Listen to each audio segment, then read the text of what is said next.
Audio Jungle.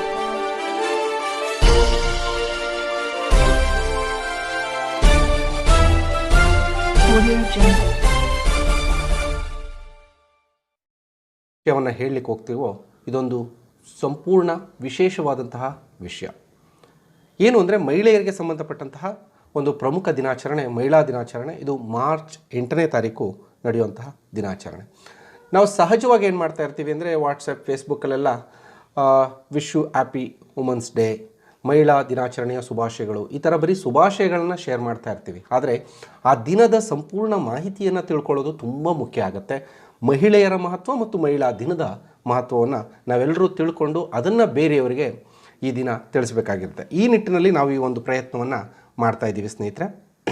ಯತ್ರ ನಾರ್ಯಸ್ತು ಪೂಜ್ಯಂತೆ ರಮಂತೆ ತತ್ರ ದೇವತಾ ಅಂತ ಹೇಳ್ತಾರೆ. ಎಲ್ಲಿ ಮಹಿಳೆಯರು ನೆಲೆಸಿರ್ತಾರೋ ಅಲ್ಲಿ ದೇವತೆಗಳು ನೆಲೆಸಿರ್ತಾರೆ ಅಂತ. ಇರ್ತಾರೋ ಚೆನ್ನಾಗಿರ್ತಾರೋ ಅಲ್ಲಿ ದೇವತೆಗಳು ನೆಲೆಸಿರ್ತಾರೆ ಅನ್ನೋದು ಇದರ ಅರ್ಥ. ಜೊತೆಗೆ ಪ್ರತಿಯೊಂದು ಯಶಸ್ವಿ ಪುರುಷನ ಯಶಸ್ಸಿನ ಹಿಂದೆ ಒಬ್ಬ ಮಹಿಳೆ ಇದ್ದೇ ಇರ್ತಾಳೆ ಅನ್ನುವಂಥದ್ದು. ಹೌದು, ಮಹಿಳೆಯ ಪಾತ್ರವನ್ನು ನಾವು ಪ್ರಮುಖವಾಗಿ ಗಮನಿಸಬೇಕು. ವಿಭಿನ್ನ ಪಾತ್ರಗಳನ್ನು ಮಹಿಳೆ ನಿಭಾಯಿಸ್ತಾ ಹೋಗ್ತಾಳೆ. ತಾಯಿಯಾಗಿ, ತಂಗಿಯಾಗಿ, ಹೆಂಡತಿಯಾಗಿ, ಮನೆಗೆಲಸದವಳಾಗಿ ಎಲ್ಲ ಜವಾಬ್ದಾರಿಗಳನ್ನು ಹೆಚ್ಚಾಗಿ ನಿರ್ವಹಿಸುವಂಥವಳು ಮಹಿಳೆ. ಒಂದು ಕಂಪನಿಯ ಕೆಲವೊಂದು ಕಡೆ ನಾನು ಓದಿರೋ ಮಾಹಿತಿ ಪ್ರಕಾರ ಒಂದು ಕಂಪನಿಯ MDಗೆ ಎಷ್ಟು ಜವಾಬ್ದಾರಿ ಇರುತ್ತೋ ಒಂದು ಮನೆಯನ್ನು ನಡೆಸ್ತಾ ಇರುವಂಥ ಒಬ್ಬ ಸಾಮಾನ್ಯ ಮಹಿಳೆಗೂ ಕೂಡ ಅಷ್ಟೇ ಜವಾಬ್ದಾರಿ ಇರುತ್ತೆ. ಹಾಗಾಗಿ ಯಾರೋ ಕೆಲವರು ಬೇರೆ ಬೇರೆ ಕ್ಷೇತ್ರಗಳಲ್ಲಿ ಸಾಧಿಸಿದವರು ಅಷ್ಟೇ ಅಲ್ಲ, ಮನೆಯಲ್ಲಿರುವಂತಹ ಮಹಿಳೆಯರು ಕೂಡ ಬಹಳಷ್ಟು ಮಹಿಳೆಯರು ಸಾಧಿಕೆಯರು. ಯಾಕೆಂದರೆ ಅವರ ಪ್ರಯತ್ನದಿಂದನೇ ಅವರ ಕುಟುಂಬದ ಬಹಳಷ್ಟು ಜನ ಸಾಧನೆ ಕಡೆಗೆ ಹೋಗಿರ್ತಾರೆ. ಹಾಗಾಗಿ ಎಲ್ಲ ಮಹಿಳೆಯರಿಗೂ ಕೂಡ ಮಹಿಳಾ ದಿನಾಚರಣೆಯ ಶುಭಾಶಯಗಳನ್ನು ಹೇಳ್ತಾ ಒಂದಷ್ಟು ಮಾಹಿತಿಗಳನ್ನು ನಾವು ತಿಳಿಸುವಂತಹ ಪ್ರಯತ್ನವನ್ನು ಮಾಡ್ತೀವಿ. ನೀವು ಸ್ನೇಹಿತರೆ ಬರೀ ಶುಭಾಶಯಗಳನ್ನು ಕಳಿಸೋದ್ರ ಬದಲು ಇಂಥ ವಿಡಿಯೋಗಳನ್ನು ಶೇರ್ ಮಾಡಿ ಮಹಿಳಾ ದಿನಾಚರಣೆಯ ಮಹತ್ವವನ್ನು ಮತ್ತು ಪ್ರಮುಖ ಮಹಿಳೆಯರ ಬಗ್ಗೆ ಒಂದಷ್ಟು ಮಾಹಿತಿಯನ್ನು ತಿಳ್ಕೊಳ್ಳುವಂಥ ಪ್ರಯತ್ನವನ್ನು ಮಾಡಿ ಸ್ನೇಹಿತರೆ. ನೋಡಿ, ಜಗತ್ತಿನ ಬಹುತೇಕ ರಾಷ್ಟ್ರಗಳಂದರೆ ಎಲ್ಲ ರಾಷ್ಟ್ರಗಳಲ್ಲೂ ಕೂಡ ಮಾರ್ಚ್ 8ನೇ ತಾರೀಕನ್ನು ಅಂತಾರಾಷ್ಟ್ರೀಯ ಮಹಿಳಾ ದಿನ ಅಂತ ಆಚರಣೆ ಮಾಡ್ತಾರೆ. ಏನು ಇದ್ರ ಉದ್ದೇಶ? ಅದು ಪ್ರಮುಖವಾದಂತಹ ಒಂದು ಪಾಯಿಂಟ್ ಆಗುತ್ತೆ. ವಿಶ್ವವ್ಯಾಪಿ ಮಹಿಳೆ ಮತ್ತು ಹೆಣ್ಣು ಮಕ್ಕಳಿಗೆ ಸಂಬಂಧಿಸಿದಂತಹ ಹಕ್ಕುಗಳು ಮತ್ತು ಅವರ ಸೌಲಭ್ಯಗಳ ಬಗ್ಗೆ ಪರಿಚಯ ಮಾಡುವಂತಹ ಒಂದು ಕೆಲಸ ಇದಾಗ್ತಾ ಇದೆ. ಇವತ್ತು ನಾವು ಅದನ್ನೇ ಮಾಡಬೇಕು ಅಂತ ಹೊರಟಿರೋದು. ನಾವು ಬರೀ ವಿಷಸ್ಸನ್ನು ಶೇರ್ ಮಾಡ್ಕೊಳ್ಳೋದಷ್ಟೇ ಅಲ್ಲ, ಅವರ ಹಕ್ಕುಗಳೇನಿದೆ, ಅವ್ರಿಗೇನು ಸೌಲಭ್ಯಗಳಿದೆ, ಜೊತೆಗೆ ಅವರನ್ನು ಮಾನಸಿಕವಾಗಿ ಹೇಗೆ ಸಮಾಜಕ್ಕೆ ಸಿದ್ಧಗೊಳಿಸಬೇಕು ಅನ್ನುವಂಥ ಒಂದಷ್ಟು ವಿಚಾರಗಳನ್ನು ನಾವಿವತ್ತು ಚರ್ಚೆ ಮಾಡೋಣ ಸ್ನೇಹಿತರೆ. ಹಾಗಾದರೆ ಏನಿದು ಮಹಿಳಾ ದಿನಾಚರಣೆಯ ಹಿನ್ನೆಲೆ ಏನು ಅಂತ? 1909 ಫೆಬ್ರವರಿ 28ನೇ ತಾರೀಕು ಅಮೇರಿಕಾದ ಸಮಾಜವಾದಿ ಪಕ್ಷ ನ್ಯೂಯಾರ್ಕ್ನಲ್ಲಿ ಒಂದು ಮಹಿಳಾ ಸಮಾಜವನ್ನು ಕೈಗೊಳ್ಳುತ್ತೆ. ಆ ಮಹಿಳಾ ಸಮಾಜದಲ್ಲಿ ಒಂದು ನಿರ್ಣಯವನ್ನು ಕೈಗೊಳ್ಳುತ್ತೆ. ಏನು ಅಂದರೆ ಪ್ರತಿ ವರ್ಷ ಮಹಿಳೆಯರಿಗೋಸ್ಕರ ಒಂದು ದಿನವನ್ನು ಮೀಸಲಾಗಿಡಬೇಕು. ಹಾಗಾಗಿ ಪ್ರತಿ ವರ್ಷ ಮಹಿಳಾ ದಿನವನ್ನು ಆಚರಿಸೋದಕ್ಕೆ ಪ್ರಾರಂಭ ಮಾಡೋಣ ಅಂತ ಡಿಸೈಡ್ ಮಾಡುತ್ತೆ. ಸೊ ಮೊದಲ ವರ್ಷದ ಮಹಿಳಾ ದಿನ ಆಚರಣೆಯನ್ನು ಸೋವಿಯತ್ ರಷ್ಯಾದ ಪೆಟ್ರೋಗ್ರಾಡ್ನಲ್ಲಿ 1917 ಮಾರ್ಚ್ 8ನೇ ತಾರೀಕು ಆಚರಿಸುವಂತಹ ಕೆಲಸ ಆಗತ್ತೆ. ಇನ್ನು ವಿಶ್ವಸಂಸ್ಥೆ 1975 ಜೂನ್ 19ರಿಂದ ಜುಲೈ 3ರವರೆಗೆ ಮೆಕ್ಸಿಕೋದಲ್ಲಿ ನಡೆದಂತಹ ಅಂತಾರಾಷ್ಟ್ರೀಯ ಮಹಿಳಾ ಸಮ್ಮೇಳನದಲ್ಲಿ ಪ್ರತಿ ವರ್ಷ ನಾವು ಮಾರ್ಚ್ 8ನೇ ತಾರೀಕನ್ನು ಮಹಿಳಾ ದಿನಾಚರಣೆಯನ್ನಾಗಿ ಆಚರಿಸಬೇಕು ಅನ್ನುವಂಥ ಒಂದು ನಿರ್ಣಯವನ್ನು ಅಲ್ಲಿ ಕೈಗೊಳ್ತಾರೆ. ಹಾಗಾಗಿಯೇ 1975 ಅಂತಾರಾಷ್ಟ್ರೀಯ ಮಹಿಳಾ ವರ್ಷ ಅಂತಲೂ ಕೂಡ ಗುರುತಿಸಲಾಗಿದೆ. ಇನ್ನು ನಾವು ಮಹಿಳಾ ಸಬಲೀಕರಣವು ರಾಷ್ಟ್ರೀಯ ನೀತಿಯನ್ನು ಘೋಷಣೆ ಮಾಡಿದ ಹಿನ್ನೆಲೆಯಲ್ಲಿ 2001 ರಾಷ್ಟ್ರೀಯ ಮಹಿಳಾ ಸಬಲೀಕರಣ ವರ್ಷವನ್ನಾಗಿ ಘೋಷಣೆ ಕೂಡ ಮಾಡುತ್ತೆ. 2001 ರಾಷ್ಟ್ರೀಯ ಮಹಿಳಾ ಸಬಲೀಕರಣ ವರ್ಷವನ್ನಾಗಿ ಘೋಷಣೆ ಮಾಡುತ್ತೆ. ಹಾಗಾದರೆ ಪ್ರತಿ ವರ್ಷವೂ ಒಂದೊಂದು ಧ್ಯೇಯವಾಕ್ಯದೊಂದಿಗೆ ಮಹಿಳಾ ದಿನಾಚರಣೆಯನ್ನು ನಾವು ಆಚರಣೆ ಮಾಡ್ತೀವಿ. 2020 ಮಹಿಳಾ ದಿನಾಚರಣೆಯ ಘೋಷವಾಕ್ಯ ಏನಂದರೆ I am generation equality realising women's rights ಅನ್ನುವಂಥದ್ದು ಈ ವರ್ಷದ ಧ್ಯೇಯವಾಕ್ಯ. ಇನ್ನು 2019 ಕಳೆದ ವರ್ಷದ ಧ್ಯೇಯವಾಕ್ಯವನ್ನು ನೋಡೋದಾದರೆ think equal build smart innovative for change ಅನ್ನುವಂಥದ್ದು 2019 ಧ್ಯೇಯವಾಕ್ಯ ಆಗಿದೆ. ನಾವು ನೆಕ್ಸ್ಟ್ ನೋಡೋದಾದರೆ ಮಹಿಳೆ ಹಾಗೂ ಹೆಣ್ಣು ಮಕ್ಕಳಿಗೋಸ್ಕರ ಇರುವಂತಹ ಇನ್ನಿತರ ಆಚರಣೆಗಳು ಏನಾದರೂ ಇದೆಯಾ ಅಂತ ನೋಡೋದಾದರೆ ನಾವು ರಾಷ್ಟ್ರೀಯ ಮತ್ತು ಅಂತಾರಾಷ್ಟ್ರೀಯ ಮಟ್ಟದಲ್ಲಿ ಹಲವಾರು ಆಚರಣೆಗಳನ್ನು ನಾವು ಆಚರಿಸ್ತೀವಿ. ಆದರೆ ಒಂದು 2-3 ನಾನು ಈಗ ತಿಳಿಸುವಂಥ ಪ್ರಯತ್ನವನ್ನು ಮಾಡ್ತೇನೆ. ಅಂತಾರಾಷ್ಟ್ರೀಯ ಗ್ರಾಮೀಣ ಮಹಿಳೆಯರ ದಿನ ಅಂತ ಅಕ್ಟೋಬರ್ 15ನೇ ತಾರೀಕು ಆಚರಣೆ ಮಾಡ್ತೀವಿ. ಇದು ವಿಶ್ವಸಂಸ್ಥೆ 2008 ಅಕ್ಟೋಬರ್ನಿಂದ ಪ್ರತಿ ವರ್ಷ ಅಂತಾರಾಷ್ಟ್ರೀಯ ಗ್ರಾಮೀಣ ಮಹಿಳೆಯರ ದಿನವನ್ನು ಆಚರಣೆ ಮಾಡ್ಕೊಳ್ತಾ ಬಂದಿದೆ 2008ರಿಂದ. ಇನ್ನು ಅಂತಾರಾಷ್ಟ್ರೀಯ ಹೆಣ್ಣು ಮಗುವಿನ ದಿನ ಅಂತ ಅಕ್ಟೋಬರ್ 11 ನಾವು ಆಚರಣೆ ಮಾಡ್ತೀವಿ. 2012ರಲ್ಲಿ ಮೊದಲ ಬಾರಿಗೆ ಇದನ್ನು ಆಚರಣೆ ಮಾಡಲಾಯಿತು. ನಾವು ನೆಕ್ಸ್ಟ್ ನೋಡೋದಾದರೆ ರಾಷ್ಟ್ರೀಯ ಹೆಣ್ಣು ಮಗುವಿನ ದಿನ ಅಂತ ಕೂಡ ನಾವು ಜನವರಿ 24 ಆಚರಣೆ ಮಾಡ್ತೇವೆ. 1966 ಜನವರಿ 24 ಏನಕ್ಕೆ ಇದನ್ನು ಆಚರಣೆ ಮಾಡ್ತೀವಿ ಅಂದರೆ 1966 ಜನವರಿ 24 ಇಂದಿರಾ ಗಾಂಧಿಯವರು ಭಾರತದ ಮೊದಲ ಮಹಿಳಾ ಪ್ರಧಾನಿಯಾಗಿ ಅಧಿಕಾರವನ್ನು ವಹಿಸಿಕೊಂಡಿರುವಂತಹ ಸವಿ ನೆನಪಿಗೋಸ್ಕರ ಪ್ರತಿ ವರ್ಷ ಜನವರಿ 24 ರಾಷ್ಟ್ರೀಯ ಹೆಣ್ಣು ಮಗುವಿನ ದಿನ ಅಂತ ಆಚರಣೆ ಮಾಡ್ತೇವೆ ಸ್ನೇಹಿತರೆ. ಇನ್ನು ಮಹಿಳಾ ಸಬಲೀಕರಣಕ್ಕೋಸ್ಕರ ಇದನ್ನು ನಾವು ಪ್ರಮುಖವಾಗಿ ತಿಳ್ಕೊಳ್ಬೇಕಾಗತ್ತೆ. ಮಹಿಳಾ ಸಬಲೀಕರಣಕ್ಕಾಗಿ ಭಾರತ ಸರ್ಕಾರ ಏನೇನೆಲ್ಲ ಕಾಯ್ದೆಗಳನ್ನು ಜಾರಿಗೆ ತಂದಿದೆ ಅಂತ. 1961ರಲ್ಲಿ ವರದಕ್ಷಿಣೆ ನಿಷೇಧ ಕಾಯ್ದೆಯನ್ನು ತಂದಿದೆ. ವರದಕ್ಷಿಣೆ ನಿಷೇಧ ಮಾಡೋದಕ್ಕೋಸ್ಕರ 1961ರಲ್ಲಿ ಈ ಕಾಯ್ದೆಯನ್ನು ಜಾರಿಗೆ ತಂದು ಅವತ್ತಿನ ಪರಿಸ್ಥಿತಿಯಲ್ಲಿ ಏನಂದರೆ ವರದಕ್ಷಿಣೆ ಅನ್ನೋದು ದೊಡ್ಡ ಪಿಡುಗಾಗಿದೆ, ಇವತ್ತಿಗೂ ಕೆಲವು ಕಡೆ ಇದೆ. ಅಂಥ ವರದಕ್ಷಿಣೆಯನ್ನು ನಿಷೇಧಿಸಬೇಕು ಅನ್ನೋ ನಿಟ್ಟಿನಲ್ಲಿ ಈ ಕಾರ್ಯವನ್ನು ತಂದಿದೆ. ಮತ್ತು ಸಮಾನ ವೇತನ ಕಾಯ್ದೆ 1976ರಲ್ಲಿ ಜಾರಿಗೆ ತಂದಿದೆ. ಮೊದಲೇನಾಗ್ತಾ ಇತ್ತು ಅಂದರೆ ಪುರುಷರಿಗೆ ಬೇರೆ ವೇತನ ಮತ್ತು ಮಹಿಳೆಯರಿಗೆ ಬೇರೆ ವೇತನ ಆಗ್ತಾಯಿತ್ತು. ಇದರಲ್ಲಿದ್ದಂತಹ ವೇತನ ತಾರತಮ್ಯವನ್ನು ಹೋಗಲಾಡಿಸುವಂತಹ ಉದ್ದೇಶದಿಂದ ಭಾರತ ಸರ್ಕಾರ ಮಹಿಳೆ ಮತ್ತು ಪುರುಷರಿಗೆ ಸಮಾನ ವೇತನ ಕಾಯ್ದೆಯನ್ನು ಜಾರಿಗೆ ತರುವಂಥ ಕೆಲಸವನ್ನು ಮಾಡಿದೆ. ಇನ್ನು ನಾವು ನೋಡೋದಾದರೆ ಕನಿಷ್ಠ ಕೂಲಿ ಕಾಯ್ದೆ 1948. ಈ ಕಾಯ್ದೆಯನ್ನು ಭಾರತ ಸರ್ಕಾರ ಜಾರಿಗೆ ತಂದಿದ್ದು, ಈ ಕಾಯ್ದೆಯಿಂದಾಗಿ ಮಹಿಳೆಯರು ಕೂಡ ಕನಿಷ್ಠ ವೇತನವನ್ನು ಪಡೆಯೋದಕ್ಕೆ ಸಹಕಾರಿ ಆಗಿರುವಂಥದ್ದು. ಇನ್ನು ಮಹಿಳೆಯರ ಮೇಲೆ ಕೌಟುಂಬಿಕ ದೌರ್ಜನ್ಯ ತಡೆ ಕಾಯ್ದೆ ಆಗ್ತಾ ಇದೆ. ಇದು 2005ರಲ್ಲಿ ಬಂದಿರುವಂಥ ಕಾಯ್ದೆ. ಮಹಿಳೆಯರ ಮೇಲೆ ಕೌಟುಂಬಿಕ ದೌರ್ಜನ್ಯ ತಡೆಯಲು ಸಂಸತ್ತಿನಲ್ಲಿ ಕಾಯ್ದೆ ಜಾರಿಗೆ ತಂದು 2006ರಿಂದ ಇದನ್ನು ಅನುಷ್ಠಾನಕ್ಕೆ ತರುವಂತಹ ಕೆಲಸ ಆಗ್ತಾ ಇದೆ. ಸೊ ಇನ್ನು ನಾವು ತ್ರಿವಳಿ ತಲಾಖ್ ಬಗ್ಗೆ ನೋಡೋದಾದರೆ ಕಳೆದ 2018ರಲ್ಲಿ ನಾವು ಭಾಳಷ್ಟು ಚರ್ಚೆ ಆಯಿತು ತ್ರಿವಳಿ ತಲಾಖ್ ಬಗ್ಗೆ. 2018ರ ಸೆಪ್ಟೆಂಬರ್ನಲ್ಲಿ ಈ ಕಾಯ್ದೆ ಜಾರಿಗೂ ಕೂಡ ಬಂತು. ಮುಸ್ಲಿಂ ಮಹಿಳೆಯರ ಮೇಲೆ ನಡೀತಿದ್ದಂತಹ ಶೋಷಣೆಯನ್ನು ತಪ್ಪಿಸೋದಕ್ಕೋಸ್ಕರ ಭಾರತ ಸರ್ಕಾರವು ತ್ರಿವಳಿ ತಲಾಖನ್ನು ರದ್ದುಗೊಳಿಸುವಂತಹ ಸುಗ್ರೀವಾಜ್ಞೆಯನ್ನು ಜಾರಿಗೆ ತಂತು. ಇನ್ನು ಅನೈತಿಕ ವ್ಯವಹಾರ ನಿಗ್ರಹ ಕಾಯ್ದೆ 1956 ನಾವು ನೋಡೋದಾದರೆ ಮಹಿಳೆಯರಿಗೋಸ್ಕರ ತಂದಿರುವಂಥ ಹೆಣ್ಣು ಮಕ್ಕಳ ವೇಶ್ಯಾವಾಟಿಕೆಗೆ ಬಳಸ್ಕೊಳ್ತಿದ್ದಂಥದ್ದು ಮತ್ತು ಹೆಣ್ಣು ಮಕ್ಕಳನ್ನು ಅಕ್ರಮವಾಗಿ ಕೊಂಡೊಯ್ತಿದ್ದಂತಹ ಅನೈತಿಕ ವ್ಯವಹಾರವನ್ನು ನಡೆಸ್ತಾ ಇದ್ದಂತಹ ಚಟುವಟಿಕೆಗಳ ಮೇಲೆ ನಿರ್ಬಂಧವನ್ನು ಹೇರಬೇಕಾದಂತಹ ಅನಿವಾರ್ಯತೆ ಇತ್ತು.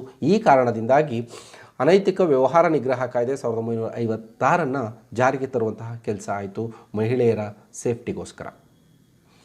ಈಗ ನಾವು ನೋಡೋದಾದರೆ ಜೀತ ನಿರ್ಮೂಲನಾ ಕಾಯ್ದೆ 1976ರಲ್ಲಿ ಜಾರಿಗೆ ಬಂದಿರುವಂಥದ್ದು. ಇದು ಏನಂದರೆ ಬರೀ ಗಂಡಸರಷ್ಟೇ ಅಲ್ಲ, ಮಹಿಳೆಯರು ಮತ್ತು ಹೆಣ್ಣು ಮಕ್ಕಳನ್ನು ಕೂಡ ಜೀತಕ್ಕೆ ಇಟ್ಕೊಂಡಿರುವಂತಹ ಕೆಲಸ ಆಗ್ತಾಯಿತ್ತು. ಈ ಸಂದರ್ಭದಲ್ಲಿ ಅಕ್ರಮವಾಗಿ ನಡೀತಿದ್ದಂತಹ ಜೀತ ಪದ್ಧತಿಯನ್ನು ಹೆಣ್ಣು ಮಕ್ಕಳನ್ನು ಮಹಿಳೆಯರನ್ನು ಕೂಡ ರಕ್ಷಿಸ್ಕೋದಕ್ಕೋಸ್ಕರ ಈ ಕಾಯ್ದೆಯನ್ನು ಜಾರಿಗೆ ತಗೊಂಡ್ಬಂದರು. 1976ರಲ್ಲಿ ಈ ಕಾಯ್ದೆ ಜಾರಿಗೆ ಬಂತು.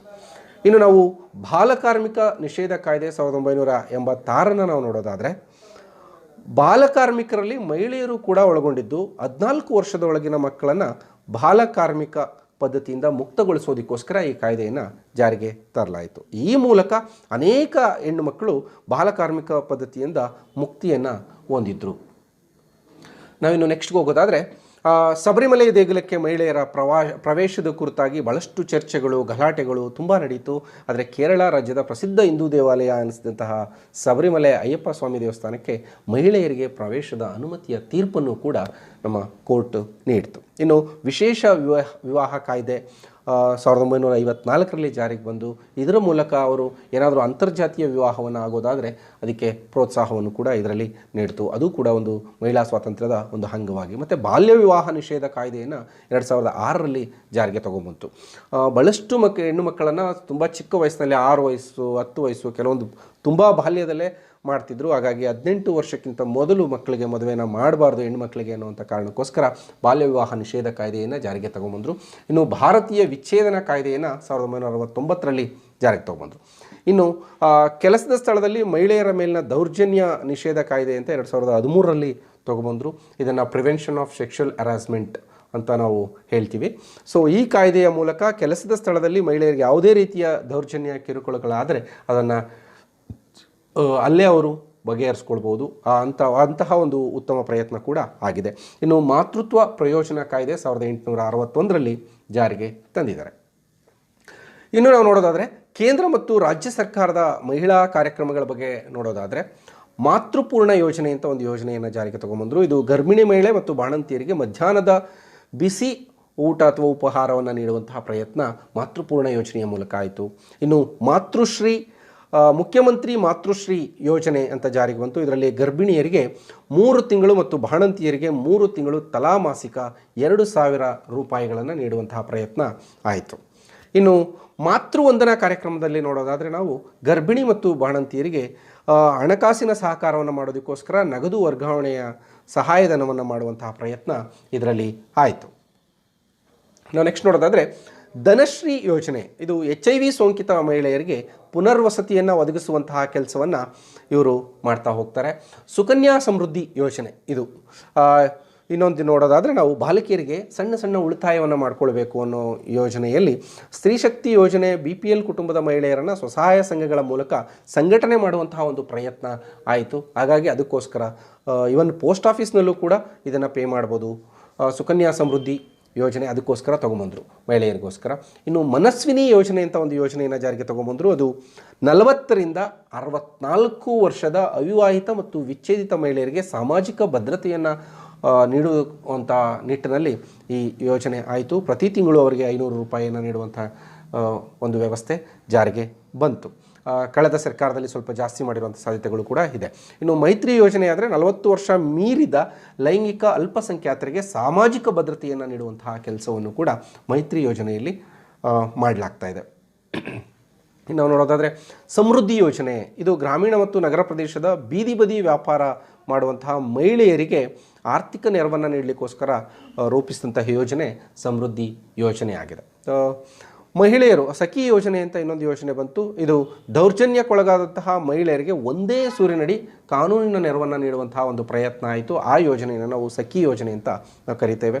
ಇನ್ನು ಅಲ್ಪಸಂಖ್ಯಾತ ವರ್ಗದ ಮಹಿಳೆಯರ ವಿವಾಹಕ್ಕೆ ಧನ ಸಹಾಯವನ್ನು ಮಾಡಲಿಕ್ಕೋಸ್ಕರ ಶಾದಿ ಭಾಗ್ಯ ಅನ್ನುವಂತಹ ಯೋಜನೆಯನ್ನು ಕೂಡ ಜಾರಿಗೆ ತಗೊಂಬಂದಿದ್ದಾರೆ.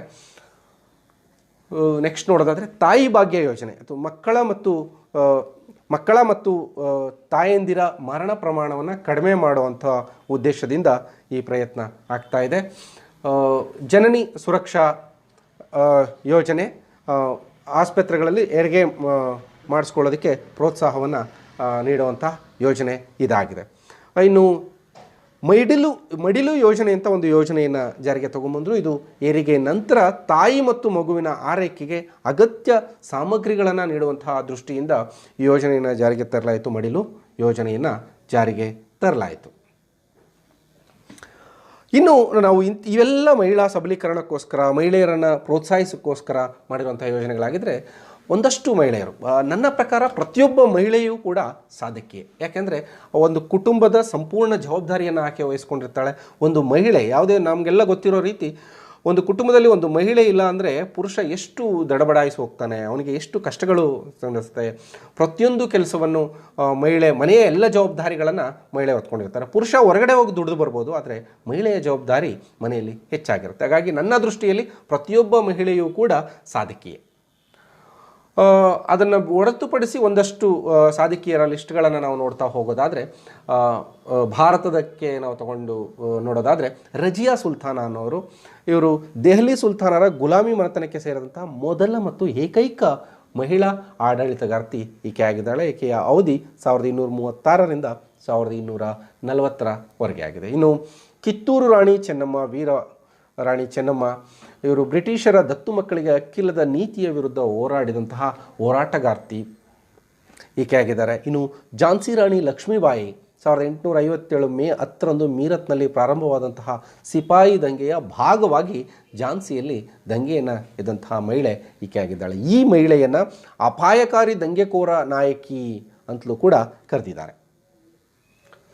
ಇನ್ನು ನಾವು ನೋಡೋದಾದರೆ VS ರಮಾದೇವಿ, ಇವರು ಭಾರತದ ಮುಖ್ಯ ಚುನಾವಣಾ ಆಯುಕ್ತರಾಗಿ ಸೇವೆ ಸಲ್ಲಿಸಿದಂತಹ ಪ್ರಪ್ರಥಮ ಮಹಿಳೆ ಇವರಾಗಿದ್ದಾರೆ. ಇವರು 1990 ನವೆಂಬರ್ 12ರಿಂದ ಡಿಸೆಂಬರ್ 12ರವರೆಗೆ ಭಾರತದ ಮುಖ್ಯ ಚುನಾವಣಾ ಆಯುಕ್ತರಾಗಿ ಸೇವೆ ಸಲ್ಲಿಸಿದರು. ಇನ್ನು ಕರ್ನಾಟಕದ ಮೊದಲ ಮತ್ತು ಏಕೈಕ ಮಹಿಳಾ ರಾಜ್ಯಪಾಲರಾಗಿ 1999ರಿಂದ 2002ರವರೆಗೆ ಮತ್ತು ಹಿಮಾಚಲ ಪ್ರದೇಶದ ರಾಜ್ಯಪಾಲರಾಗಿ 1997ರಿಂದ 1999ರವರೆಗೆ ಸೇವೆಯನ್ನು ಸಲ್ಲಿಸಿದವರು ಇವರಾಗಿದ್ದಾರೆ. ಇನ್ನು ಫಾತಿಮಾ ಬೀಬಿ ಇವರು ಸುಪ್ರೀಂ ಕೋರ್ಟಿನ ಮೊಟ್ಟ ಮೊದಲ ಮಹಿಳಾ ನ್ಯಾಯಾಧೀಶಿಯಾಗಿದ್ದವರು. ಇವರು 1989ರಿಂದ 1992ರವರೆಗೆ ಹುದ್ದೆಯನ್ನು ಅಲಂಕರಿಸಿದ್ದವರು. ಇನ್ನು ಅರುಂಧತಿ ಭಟ್ಟಾಚಾರ್ಯ ಇವರು ಭಾರತೀಯ ಸ್ಟೇಟ್ ಬ್ಯಾಂಕ್ನ ಮೊಟ್ಟ ಮೊದಲ ಮುಖ್ಯಸ್ಥರಾಗಿ 2013ರಿಂದ 2017ರವರೆಗೆ ಸೇವೆಯನ್ನು ಸಲ್ಲಿಸಿದ್ದಾರೆ ಸ್ನೇಹಿತರೆ.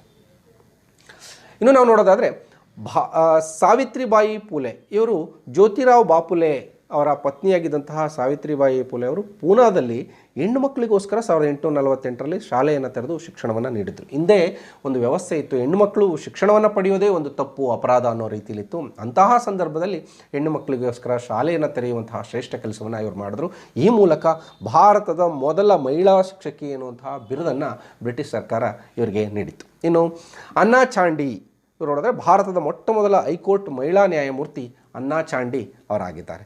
ಇನ್ನು ಬಚೇಂದ್ರಿ ಪಾಲ್ ಅವರನ್ನ ನಾವು ನೋಡೋದಾದರೆ ಮೌಂಟ್ ಎವರೆಸ್ಟನ್ನು 1984ರಲ್ಲಿ ಏರಿದಂತಹ ಭಾರತದ ಮೊದಲ ಮಹಿಳೆ ಬಚೇಂದ್ರಿ ಪಾಲ್ ಅವರಾಗಿದ್ದಾರೆ.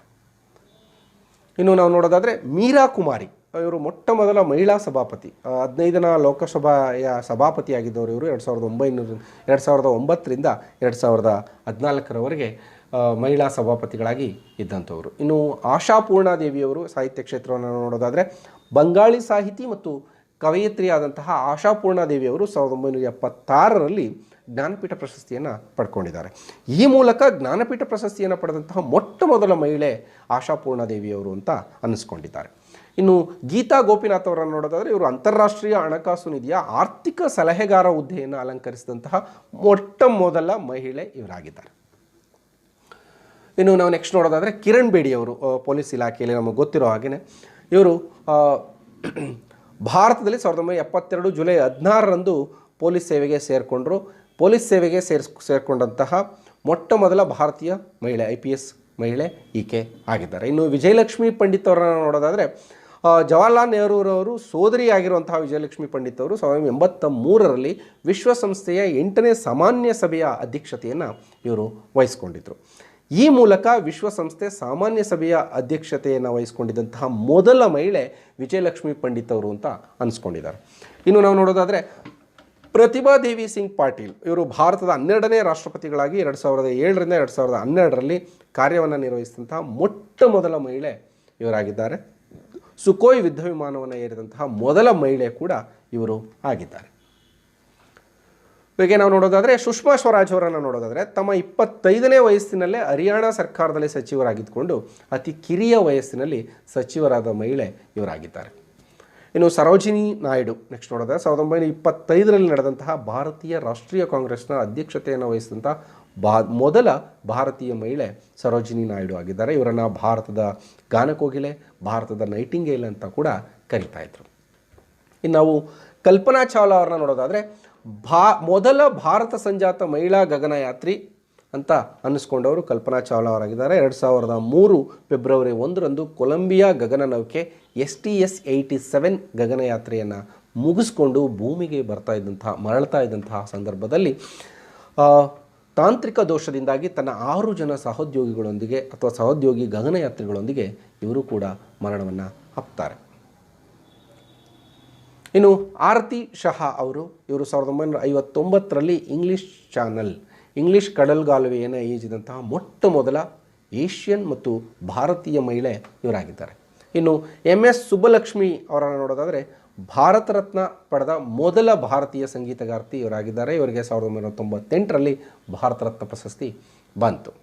ಇನ್ನು ಇಂದಿರಾ ಗಾಂಧಿಯವರನ್ನು ನೋಡೋದಾದರೆ ಭಾರತದ ಉಕ್ಕಿನ ಮಹಿಳೆ ಅಂತ ಪ್ರಸಿದ್ಧಿಯಾದಂತಹ ಇವರು ಜಗತ್ತಿನಲ್ಲೇ ಅಧಿಕ ಅವಧಿಯಲ್ಲಿ ಕಾರ್ಯನಿರ್ವಹಿಸಿದಂಥ ಮತ್ತು ಭಾರತದ ಮೊಟ್ಟ ಮೊದಲ ಹಾಗೂ ಏಕೈಕ ಮಹಿಳಾ ಪ್ರಧಾನಿ ಇವರಾಗಿದ್ದಾರೆ. ಇನ್ನು ಕೇಂದ್ರ ಬಜೆಟ್ ಮಂಡಿಸಿದಂತಹ ಏಕೈಕ ಮಹಿಳಾ ವಿತ್ತ ಸಚಿವೆ ಇವರಾಗಿದ್ದಾರೆ. ಸೊ ಇನ್ನು ನೆಕ್ಸ್ಟು ಕರ್ನಾಟಕದ ಮತ್ತು ಇನ್ನಷ್ಟು ಜನರಲ್ ನಾಲೆಜ್ ಬೇಕಾದಂಥ ಸಣ್ಣ ಪುಟ್ಟ ವಿಚಾರಗಳನ್ನು ನೀಡುವಂಥ ಪ್ರಯತ್ನವನ್ನು ಮಾಡೋದಾದರೆ ಕರ್ನಾಟಕದ ರಾಜ್ಯದ ವಿಧಾನಸಭೆಯ ಮೊಟ್ಟ ಮೊದಲ ಮಹಿಳಾ ಸಭಾಪತಿ KS ನಾಗರತ್ನಮ್ಮ ಅವರಾಗಿದ್ದಾರೆ. ಇನ್ನು ಕರ್ನಾಟಕ ರಾಜ್ಯದ ಹೈಕೋರ್ಟ್ನ ಮೊಟ್ಟ ಮೊದಲ ಮಹಿಳಾ ನ್ಯಾಯಾಧೀಶರು ನ್ಯಾಯಮೂರ್ತಿ ಮಂಜುಳಾ ಚೆಲ್ಲೂರ್ ಅವರಾಗಿದ್ದಾರೆ. ಕರ್ನಾಟಕ ರಾಜ್ಯದ ಮೊಟ್ಟ ಮೊದಲ ಮಹಿಳಾ ಇಂಜಿನಿಯರ್ ರಾಜೇಶ್ವರಿ ಚಟರ್ಜಿ ಅವರಾಗಿದ್ದಾರೆ. ಇನ್ನು ಕರ್ನಾಟಕದಲ್ಲಿ ಮೊಟ್ಟ ಮೊದಲ ಸಂಪೂರ್ಣ ಮಹಿಳಾ ಸಿಬ್ಬಂದಿ ಹೊಂದಿರುವಂತಹ ಪೊಲೀಸ್ ಠಾಣೆ ಬೆಂಗಳೂರಿನ ಹಲಸೂರು ಗೇಟ್ ಪೊಲೀಸ್ ಠಾಣೆ ಆಗಿರುವಂಥದ್ದು. ಇನ್ನು ದೇಶದ ಮೊಟ್ಟ ಮೊದಲ ಸಂಪೂರ್ಣ ಮಹಿಳಾ ಸಿಬ್ಬಂದಿಯನ್ನು ಹೊಂದಿರುವಂತಹ ಪೊಲೀಸ್ ಠಾಣೆ ಕೇರಳದ ಕಾಜಿಕೊಡೈ ಪೊಲೀಸ್ ಠಾಣೆ ಆಗಿದೆ. ಇನ್ನು ಜಗತ್ತಿನ ಮೊಟ್ಟ ಮೊದಲ ಮಹಿಳಾ ಪ್ರಧಾನಮಂತ್ರಿ ಶ್ರೀಲಂಕಾದ ಸಿರಿಮಾವೋ ಬಂಡಾರ ನಾಯಕಿಯಾಗಿದ್ದಾರೆ. ಹೀಗೆ ನಾವು ಹೇಳ್ತಾ ಹೋದರೆ ಮಹಿಳೆಯರು ಸಾಧಕಿಯರ ಲಿಸ್ಟೇ ಬೆಳೆಯುತ್ತಾ ಹೋಗುತ್ತೆ. ಒಂದಷ್ಟು ಸ್ಪರ್ಧಾತ್ಮಕ ಪರೀಕ್ಷೆಗೆ ಮತ್ತಷ್ಟು ಮಹಿಳಾ ದಿನಾಚರಣೆಯ ಕುರಿತು ಪ್ರತಿಯೊಬ್ಬರೂ ಈ ಎಲ್ಲ ಮಾಹಿತಿಗಳನ್ನು ತಿಳ್ಕೊಂಡಿರಬೇಕು ಅನ್ನೋವಂಥ ದೃಷ್ಟಿಗೆ ಈ ಮಾಹಿತಿಯನ್ನು ನಾವು ಹೇಳಿದ್ದೀವಿ ಸ್ನೇಹಿತರೆ. ಇದಿಷ್ಟೂ ಮಾಹಿತಿಗಳು ಸ್ಪರ್ಧಾತ್ಮಕ ಪರೀಕ್ಷೆಯಿಂದ ದೃಷ್ಟಿಯಿಂದನೂ ಒಳ್ಳೆಯದು. ಪ್ರತಿಯೊಬ್ಬ ವ್ಯಕ್ತಿಯೂ ಕೂಡ ಈ ಮಾಹಿತಿಯನ್ನು ತಿಳ್ಕೊಂಡಿದ್ದರೆ, ಜೊತೆಗೆ ಮಹಿಳಾ ಸಬಲೀಕರಣಕ್ಕೋಸ್ಕರ ಸರ್ಕಾರದ ಕಾರ್ಯಕ್ರಮಗಳು, ಯಾರ್ಯಾರು ಮಹಿಳೆಯರು ಸಾಧಕಿಯರಿದ್ದಾರೆ, ಜೊತೆಗೆ ಇದರ ಉದ್ದೇಶ ಏನು, ಇದನ್ನು ಯಾಕೆ ಮಾಡ್ತಿದ್ದಾರೆ ಅನ್ನೋದನ್ನು ಕೂಡ ನಾವು ತಿಳ್ಕೋಬೇಕು. ಹಾಗಾಗಿ ನನ್ನ ವಿನಂತಿ, ಬರೀ ವಾಟ್ಸಪ್, ಫೇಸ್ಬುಕ್, ಸೋಷಿಯಲ್ ಮೀಡಿಯಾಗಳಲ್ಲಿ ಮೆಸೇಜ್ ಕಳಿಸ್ಕೊಂಡು ನೀವು ಕಾಲ ಕಳೀಬೇಡಿ. ಮಾಹಿತಿಯನ್ನು ತಿಳ್ಕೊಂಡು ಇಂತಹ ಮಾಹಿತಿಗಳನ್ನು ಎಲ್ಲರಿಗೂ ಶೇರ್ ಮಾಡುವಂತಹ ಕೆಲಸವನ್ನು ನೀವು ಮಾಡ್ತೀರಿ ಅಂತ ನಾನು ನಂಬಿದ್ದೀನಿ. ಸ್ನೇಹಿತರೆ, ಮತ್ತೊಂದು ವಿಡಿಯೋದೊಂದಿಗೆ ನಿಮ್ಮೊಂದಿಗೆ ಬರ್ತೀನಿ. ಅಲ್ಲಿವರೆಗೂ